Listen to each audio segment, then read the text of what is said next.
তো হাই দিতেছে রে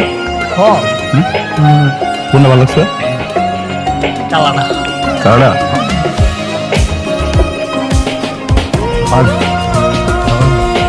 বুকিং জায়গায় কে কোনটা চেহারা দেখতো তোর কোনটা এই কি কোন ইয়ার কারে ভালো লাগছে কোনটার ভিতরে ক্যাপ পড়াশোনা নাই জি আচ্ছা তো এখানে কি করো এটা তো আমার একটা থাকো না শোনো তোমাদের একটা প্রশ্ন করি কানের নিচে খাবা নাকি এখান থেকে যাবা আমরা চলে গেছি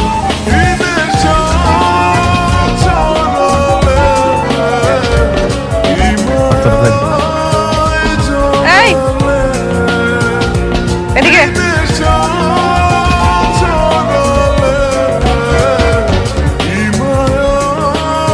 আমাকে বলতেছে না এই গ্যাপ পড়া এই জায়গায় থাকো বাদ বাকি যাও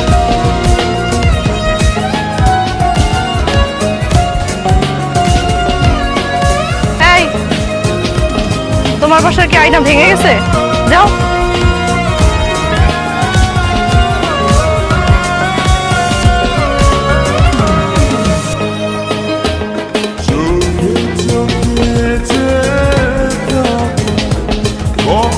আমাকে চেনো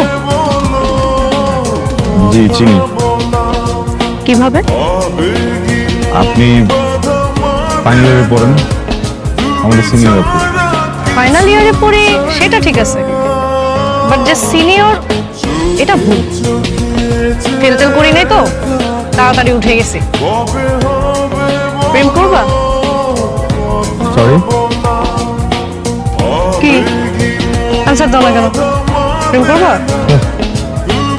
রোজে জিনিস করে তো কিভাবে করে ফুল দিয়ে হাঁটু গেড়ে দুতুপুতো হয়ে করে দেখুন আমার কাছে মনে হচ্ছে আপনি আমাকে র্যাক ডাউন ঠান্ডায় আছেন র্যাক দিলে ইটস ওকে কিন্তু আপনি যদি সিরিয়াসলি আমাকে প্রপোজ করেন তাহলে খুব ভজ্জ হয়ে যেত না একদমই জমতেছে না বুঝছেন প্রেমটা না জন্মগত একটা খ্যাত বিষয় মানে ফোন আপডেট হয়ে যায় মানুষ আপডেট হয়ে যায় মানুষের লুকস আপডেট হয়ে যায় হ্যাঁ সফটওয়্যার আপডেট হয়ে যায় প্রেম আপডেট হয় না একদম শুরুতে প্রেম যেরকম ছিল প্রেম এখনো সেরকম ওই হাতে গেড়ে বসে লোককে কিছু করে বলা লাগে ওইটাই হ্যাঁ তো এটা চেঞ্জ করলে না প্রেমের আসলে ভিত্তি থাকে না খ্যাত প্রেমই ভালো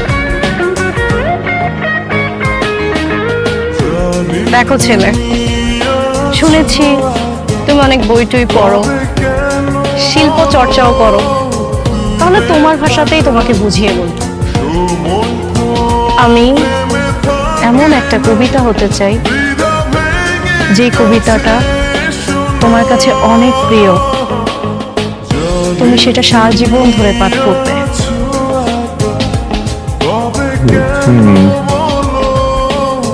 বুঝিয়ে দিচ্ছি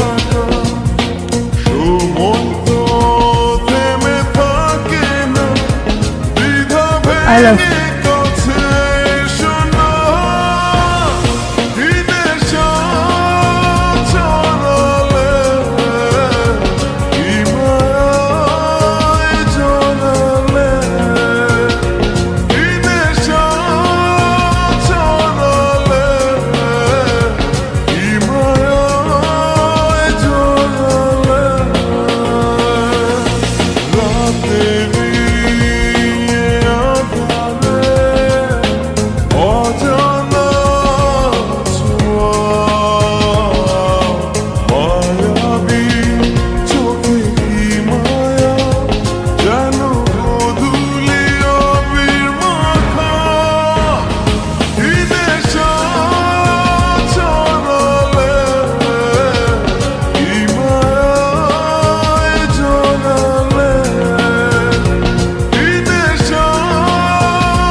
ভালোই প্রেম ছিল, আন্ডারস্ট্যান্ডিং ছিল, সবকিছু ঠিক মতো চলছিল।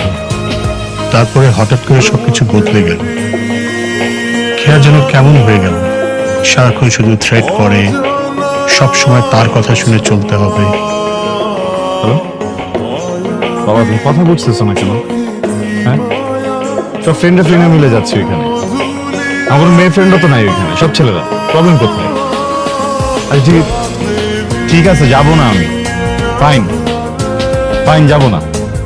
আর তুমি সুইসাইড স্টেটটা আমাকে দিও না, ওকে? কই আসো? আচ্ছা থাকো, ওখানে আমি আসতেছি। আমার ছেলেটা তো আমার কাছে বন্ধুর মতো, শাওন আমার কাছে সবকিছু বলতো। তারপর একদিন গ্র্যাজুয়েশনের পরে শাওন যখন বিদেশে চলে যাওয়ার জন্য অ্যাপ্লাই করলো, তখনই ঘটল বিপত্তি। বিপত্তি মানে কি? কি হয়েছিল? শাওন, আমি গ্রাজুয়েশন শেষ করছি, মাস্টার শেষ করতেছি, একটা ভালো ফার্মে জব করতেছি। দেশের বাইরে যেয়ে কেন পড়াশোনা করতে হবে? দেশেও তো করা যায়, তাই না? অবশ্যই দেশে পড়াশোনা করা যায়, ভালো পড়াশোনা হয়। তাহলে তুমি আমাকে রেখে কেন চলে যাচ্ছ? কি দেখো, বুঝতেছি বিষয়টা কঠিন, তোমার জন্য কঠিন, আমার জন্য কঠিন, কিন্তু দেশের এগ্রিকালচার সিস্টেম সব শিখে চলছে, এটা আইডিয়াটা আমার আছে। আমি না চাই বিভিন্ন দেশের সিস্টেমটা জানতে, তখন সবকিছু ব্লেন্ড করে দেখবো আমি দেশে একটা রেভলিউশন ঘটাবো। তোমারই কেন রেভলিউশন করতে হবে দেশের বাইরে যেয়ে? এটা কেমন কথা? কি হয়েছে বলো তো? শাওন, আমি চাচ্ছি না তুমি দেশের বাইরে যাও।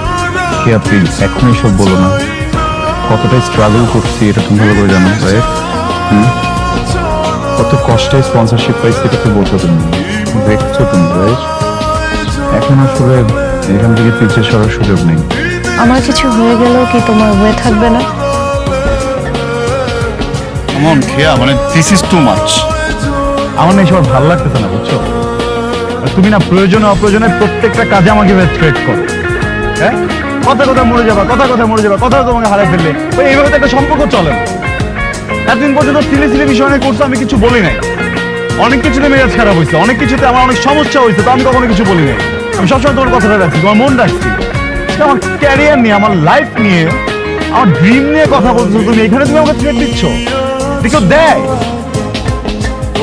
আমি আমার ক্যারিয়ার কারোর জন্য কম্প্রোমাইজ করব নেভার, বুঝছো? হ্যাঁ, তুমি আমাকে যত থ্রেট দাও, এই থ্রেট এবার আমি মানবো না। আমার গোল, আমার ক্যারিয়ার, আমার ড্রিম, আমি কারোর জন্য কম্প্রোমাইজ করবো না। শাওন, তুমি দেশে স্টাডি করবা, আমি আমার ক্যারিয়ার কারোর জন্য কম্প্রোমাইজ করব। তুমি অনেক বেশি রিগ্রেট করবা, অনেক বেশি।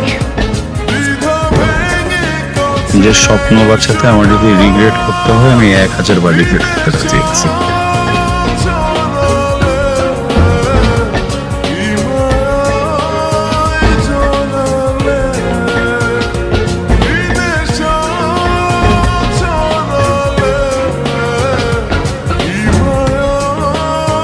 মেয়েটা সুইসাইড করে।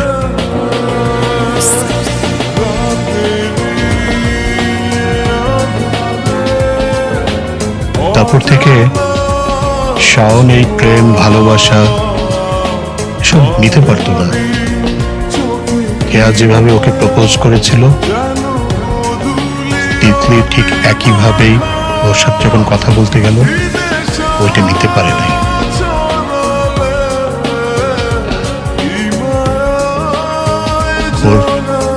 ওর কোনো দোষ নেই, ও আসলে এখন ছিল না।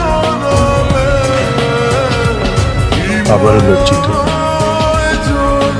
ভাইজান, আমারে মাফ করে দেন। আমি রাগের মাথায় পোলাটারে অনেক উল্টা পাল্টা কথা কইছি, আমার ভুল হয়ে গেছে। আমি আল্লাহর কাছে দোয়া করি বাবা সিসের অনেক তাড়াতাড়ি সুস্থ হয়ে যায়। আপনারা চিন্তা করেন না, যতদিন লাগে এখানে থাকেন, কোনো সমস্যা নেই। ভাবি, আপনি তো শাওনের মায়ের মতো। মা তো ছেলেকে বকতেই পারে, তাই না? আরে বন্ধু দেখ, যতদিন খুশি শাওন, যতদিন ভালো লাগে তুই আমার এখানে থাক। শাওন তো তোর একলার পোলা না, আমারও তো পোলা। মিষ্টি, আমি আজ থেকে অনেক ঋণী হয়ে গেলাম তোদের কাছে। আমি কোনোদিনও উল্টা পাল্টা কথা বলতেছিস। বন্ধুর কাছে কেউ কোনোদিন ঋণী হয় নাকি? হ্যাঁ, চলতেছিস কেন? চল চল চল, আয়।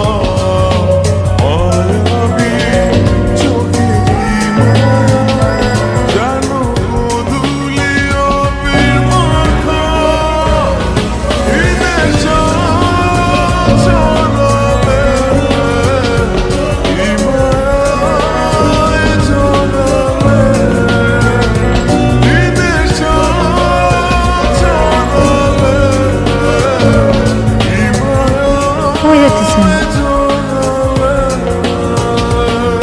কই যেতেছেন আপনি?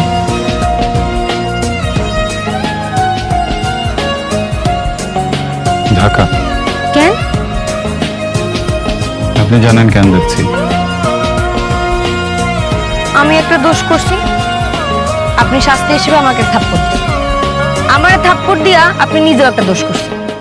আমার সাথে তো আমি পাই গেছি, আপনার সাথে তো আপনি এখনো পান। আর শুনেন একটা কথা, তখন যে একটা কথা বলছিলাম না আপনারা, এটা কিন্তু সত্য না। আমি আপনার কোনো পছন্দ টছন্দ করি না, ভালোবাসি। আসলে হয়েছে কি জানেন, এই আপনি ঢাকার থেকে আসছেন না, সত্যি কথা যেটা, আপনি তো আবার দেখতে একটু লম্বা চড়া সুন্দরও আছেন। আমার বান্ধবীরা আপনারা দেখে একটা বাজে দিচ্ছে, বলছিল যে কে আগে আপনার পটাতে পারে, এই জন্যই আপনার আমি কথাগুলো বলছিলাম। কিন্তু আপনি তো আমাকে কষা একটা থাপ্পড় দিয়েছেন। আপনি কিন্তু কাজটা একদম ঠিক করেননি। কেন, রিয়েলি সরি। আমার একদম ইন্টেনশন ছিল না আপনার গায়ে হাত দেওয়া। আসলে আমার ফার্স্ট লাইফ তো আমার হলো, এমনভাবে আঁকড়ে ধরেছে আমাকে। মাফ করে দেন প্লিজ। আমি সরি বললে হইব না? যেই জোরে থাপ্পড় দিয়েছেন আমার এখন তোমার বাধ্য মনে করছে, এরকম এরকম বাধ্য হয়ে গেছে। দুইটা ওষুধ খাইতে এখনো ব্যথা কমে। শাস্তি তো আপনারা পাইতেই হবে। কি শাস্তি দেবেন? চট দেবেন আমাকে? ছি, আমি আপনার সর দেবো না? না না, আমি আপনার সর দেবো, আমি আপনার অন্য শাস্তি দেবো। কি শাস্তি? আপনার প্রথম শাস্তি, আপনি ঢাকা যেতে পারবেন না। এখানকার কৃষকের এখন অনেক দরকার। আর দ্বিতীয় শাস্তি, মুখটা এরকম গোবরা করে রাখতে পারবেন না, বড় করে একটা হাসি দেবেন। 3 নম্বর শাস্তি হলো গিয়া, প্রত্যেক দিন আমার 1 ঘন্টা করে ঘুমিয়ে ঘুরতে হবে, 1 ঘন্টা। বাকি সময় আপনি নিজের কোনো কাটান, আমি আপনার বিরক্ত করব না। আর শোনেন, আমি যে আপনার ভালোবাসার কথা বলছি, এটা কিন্তু একদম সত্য না, এটা কিন্তু বাজে ছিল, বুঝতে পারছেন? এগুলো নিয়ে কিন্তু হাসাহাসি করা যাবে না, ঠিক আছে? জি। দাঁড়াইছেন কেন? যান, বাড়িতে যান।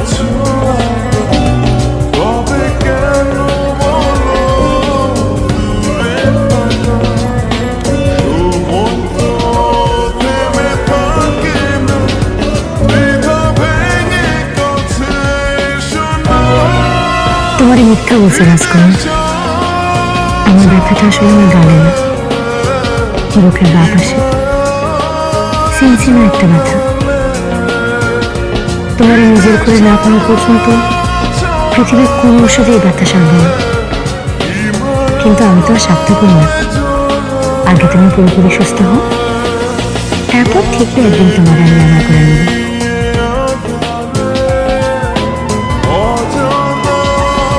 কিছু বললেন? হ্যাঁ? না না, আমি কিছু কই নাই, আমি কিছু কই নাই। আমি কি পাগল নাকি কিছু কই আবার চল খাবো? আমি কিছু কই নাই।